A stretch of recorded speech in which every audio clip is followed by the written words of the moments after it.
नाज़िन कंदकोट में भी सकाफ़ती रंग निखरी पिया आहिनि। मुख़्तलिफ़ सियासी समाजी तंज़ीमुनि तरफ़ां धारदार रैलियूं कढियूं वयूं आहिनि। मुख़्तलिफ़ हंधनि ते तक़रीबूं ऐं प्रोग्राम मुनक़द करे सिंध अमर खे भेटा पेश कई पई वञे। वधीक तफ़सील ॾियण लाइ असां सां वीडियो लिंक ते मौजूदु आहे ग़ुलाम रसूल मीराणी।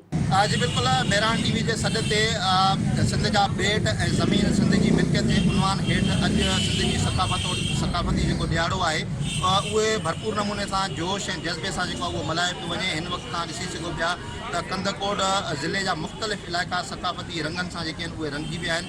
हिते नंढा वॾा ऐं पोड़ा जेके आहिनि ऐं ॿार उहे टोपी अजरकूं ऐं सिंधी सकाफ़ती लिबास पाए करे जेको आहे हिन शहर में जेको आहे उहे रैलियुनि में जेको आहे उहे शरीक थिया आहिनि। हिन वक़्तु कश्मीर कंदकोट रोड खां जेको आहे हिकु शानदार जेको आहे उहा रैली कढी वई आहे। उन खां अलावा हीअ रैली जेको आहे मुख़्तलिफ़ रस्तनि सां थींदे कंदकोट प्रेस क्लब पहुती आहे, जिते हिकु तक़रीब जो जेको आहे उहो आगाज़ थींदो ऐं हिन तक़रीब में जेको आहे त मक़ामी फ़नकार जेको आहे उहो पंहिंजे फ़न जो मुज़ाहिरो कंदा। जॾहिं त हिन रैली में सिंधी गीतनि ते जेके आहिनि उहे नौजवान जेके आहिनि उहे रक़्स कंदे झुमरियूं हणंदे जेका उहे नज़र आया आहिनि ऐं उहे पंहिंजी सकाफ़त सां पंहिंजी सिंध सां मुहबत जो जेको आहे उहो इज़हार करे रहिया आहिनि। ऐं हिन रैली में जेके आहिनि सकाफ़ती रंगनि जा जेके रंग आहिनि उहे निखिरजी विया आहिनि। हर तरफ़ जेको आहे सकाफ़त जी जेकी बहार आहे उहा नज़र अचे पई ऐं हर माण्हू जेको आहे उहो ख़ुशी जो इज़हार करे रहियो आहे ऐं सकाफ़त जे हवाले सां हिक ॿिए खे जेको आहे उहो मुबारकूं पिणु पेश करे रहियो आहे। हिन वक़्तु मां कंदकोट जे प्रेस क्लब में मौजूदु आहियां, जिते तव्हां ॾिसी सघो पिया त मुख़्तलिफ़ सियासी समाजी तंज़ीमनि